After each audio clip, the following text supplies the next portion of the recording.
Assalamu alaikum warahmatullahi wabarakatuh. Hope you're all doing fantastic. We are continuing our reading today of the Jehovah's Witness version of the Bible. As you know, I like to study theology, and one of my goals is to read many translations of the Bible as well as the Quran and be able to have intellectual discussions due to it. Now, if you're following along, we are in 1 Samuel chapter 6, picking up on verse 1. Let's begin. I'll make it go up a little bit. Yes. Oh, all right. Go ahead and listen to this as you're driving, as you're on your commute, whatever fun thing it is that you're doing. And the ark of Jehovah proved to be in the field of the Philistines 7 months. And the Philistines proceeded to call the priests and the diviners, saying, "What shall we do with the ark of Jehovah? Let us know with what we should send it away to its place." To this they said, "If you are sending the ark of the God of Israel away, do not send it away without any offering, for you should by all means return to him a guilt offering. Then it is that you will be healed, and it must become known to you why his hand would not turn away from you." At this they said, "What is the guilt offering that we ought to return to him?" Then they said, "According to the number of the excess lords of the Philistines, 5 golden piles and 5 golden jerboas for every one of you, and yours excess lords have the same scourge. And you must make images of your piles and images of your jerboas that are bringing the land to ruin. And you must give glory to the God of Israel. Perhaps he will lighten his hand from off you and your God and your land. Also, why should you make your heart unresponsive, just the way Egypt and Pharaoh made their heart unresponsive? Was it not as soon as he dealt severely with them that they proceeded to send them away, and they went their way? And now take and make a new wagon, and 2 cows that are giving suck, upon which no yoke has come up, and you must hitch the cows to the wagon, and you must make their young ones go back home from following them. And you must take the ark of Jehovah and place it on that wagon, and the golden articles that you must return to him as a guilt offering you should put into a box at the side of it. And you must send it away, and it must go, and you must look if it is the road to its territory, that it goes up to Bethlemesh. It is he that has done to us this great evil, but if not, we must know that it was not his hand that touched us. An accident it was that happened to us." And the men proceeded to do according, so that they took 2 cows that were giving suck and hitched them to the wagon, and their young ones they shut up at home. Then they put the ark of Jehovah upon the wagon, and also the box and the golden jerboas and the images of their piles. And the cows began to go straight ahead on the road to Beth-shemesh. On one highway they went, lowing as they went, and they did not turn aside to the right or to the left. All the while the excess lords of the Philistines were walking after them as far as the boundary of Beth-shemesh, and people of Beth-shemesh were reaping the wheat harvest in the low plain. When they raised their eyes and saw the ark, they gave way to rejoicing at seeing it. And the wagon itself came into the field of Joshua the Bethshemite, and kept standing there, where there was a large stone. And they went splitting up the wood of the wagon, and the cows they offered up as a burnt offering to Jehovah. And the Levites themselves took the ark of Jehovah down, and the box that was with it, in which the golden articles were, and they proceeded to put it upon a large stone.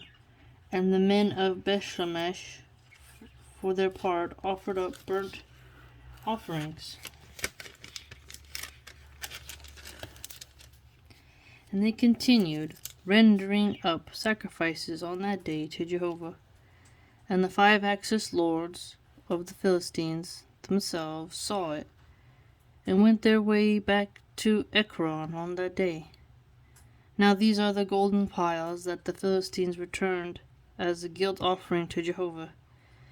For Ashdod 1, for Gaza 1, for Ashkelon 1, for Gath 1, for Ekron 1. And the golden jerboas were to number of all the cities of the Philistines belonging to the 5 Axis lords. 5 Axis lords. From the fortified city to the village of the open country. And the great stone upon which they rested the ark of Jehovah is a witness down to this day in the field of Joshua the Bethshemite. Field of Joshua the Bethshemite. And he went striking down the men of Bethshemesh, because they had looked upon the ark of Jehovah. They had looked upon the ark of Jehovah.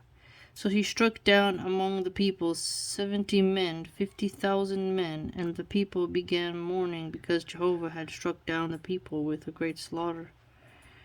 Jehovah had struck down the people with a great slaughter. So, looking, you're not supposed to look upon the ark. Further, the men of Bethshemesh said, "Who will be able to stand before Jehovah, this holy God, and to whom will he withdraw from off us?" Finally, they sent messengers to the inhabitants of Kiriath-Jearim, saying, "The Philistines have returned to the ark of Jehovah. Come down, take it up yourselves." Now we're in 1 Samuel chapter 7.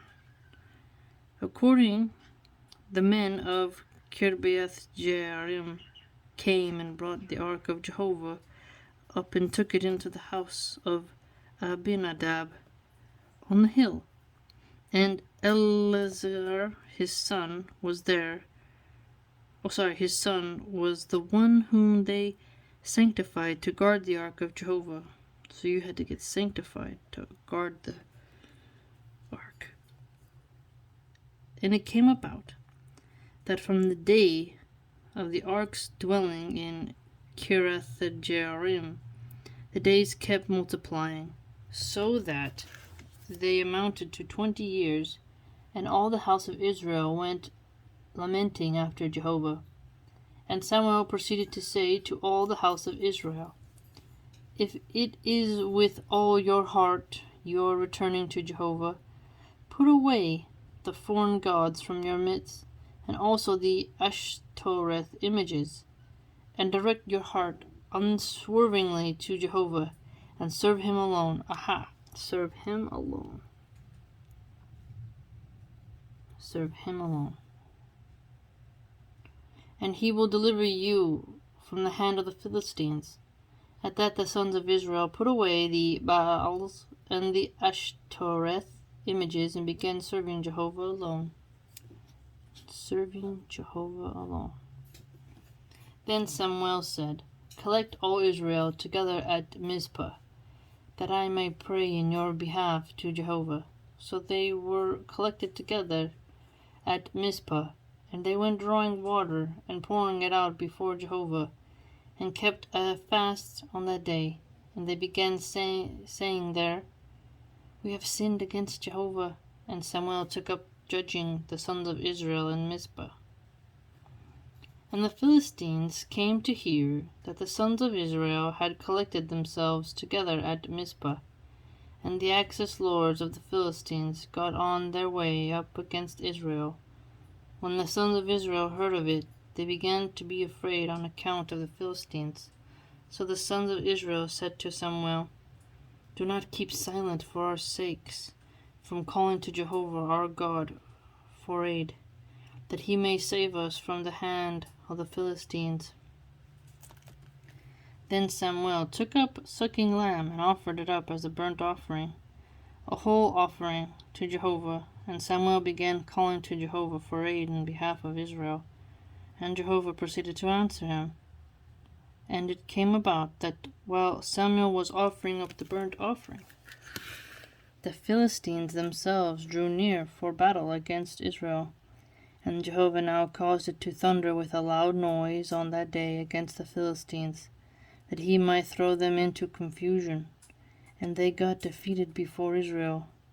At that, the men of Israel sallied forth from Mizpah, and went in pursuit of the Philistines, and kept striking them down as far as south of Bethkar. Then Samuel took a stone, and set it between Mizpah and Jeshanah, and began to call its name Ebenezer. Accordingly he said, Till now Jehovah has helped us. Thus the Philistines were subdued, and they did not come any more into the territory of Israel. And the hand of Jehovah continued to be against the Philistines all the days of Samuel. And the cities that the Philistines had taken from Israel kept coming back to Israel from Ekron to Gath, and the territory of them Israel delivered from the hand of the Philistines. And there came to be peace between Israel and the Amorites. And Samuel kept on judging Israel all the days of his life. Okay, so look. Samuel kept judging Israel for the rest of his life. And he traveled from year to year, and he made the circuit of Bethel and Gilgal and Mizpah, and he judged Israel at these places. But his return was to Ramah, because there was where his house was. That was where his house was. And there he judged Israel, and he proceeded to build an altar there to Jehovah. Now we are in chapter 8. And it came about that as soon as Samuel had grown old, he made appointments of his sons as judges for Israel. Now the name of his firstborn son happened to be Joel. Okay, so his firstborn son is named Joel. Joel. And the name of his second, Abijah. Oh, cool. That's an interesting name. Abijah. They were judging in Beersheba, and his sons did not walk in his ways, but they were inclined to follow unjust profit, and would accept a bribe and pervert judgment. Dang, man. His own sons didn't follow in his footsteps. Another example, just sometimes you can have a good father and still the sons rebel. Quite sad. In time, all the older men of Israel collected themselves together and came to Samuel at Ramah, and said to him, Look, you yourself have grown old, but your sons have not walked in your ways. Now do appoint for us a king to judge us like all the nations. But the thing was bad in the eyes of Samuel, inasmuch as they had said, Do give us a king to judge us. And Samuel began to pray to Jehovah. Then Jehovah said to Samuel, Listen to the voice of the people as respects all that they say to you. For it is not you whom they have rejected, but it is I whom they have rejected, from being king over them, in accord with all their doings that they have done from the day of my bringing them out of Egypt, until this day, in that they kept leaving me and serving other gods. That is the way they are doing also to you. And now listen to their voice, only this, that you should solemnly warn them, and you must tell them the rightful due of the king who will reign over them. So Samuel said all the words of Jehovah to the people who were asking a king of him. And he proceeded to say, This will become the rightful due of the king that will reign over you. Your sons he will take, and put them as his in his chariots, and among his horsemen, and some will have to run before his chariots, and to appoint for himself chiefs over the thousands, and chiefs over 50s, and some to do his plowing, and to reap his harvest, and to make his war instruments, and his charlotte instruments. And your daughters he will take for ointment mixers, and cooks, and bakers. And your fields, and your vinegars, and your olive groves, the best ones, he will take and actually give to his servants. And of your fields of seed, and of your vineyard, he will take the tenth, and he will certainly give them to his court officials, and his servants, and your men servants, and your maidservants, and your best herds, and your asses he will take, and he will have to use them for his work. He means, donkeys, horses, and stuff, pack animals. Of your flocks he will take the tenth, and you yourselves will become his servants. And you will certainly cry out in that day by reason of your king, whom you have chosen for yourselves. But Jehovah will not answer you in that day. However, the people refused to listen to the voice of Samuel, and said, "No, but a king is what will come to be over us, and we must become we also like all the nations. And our king must judge us, and go out before us, and fight our battles."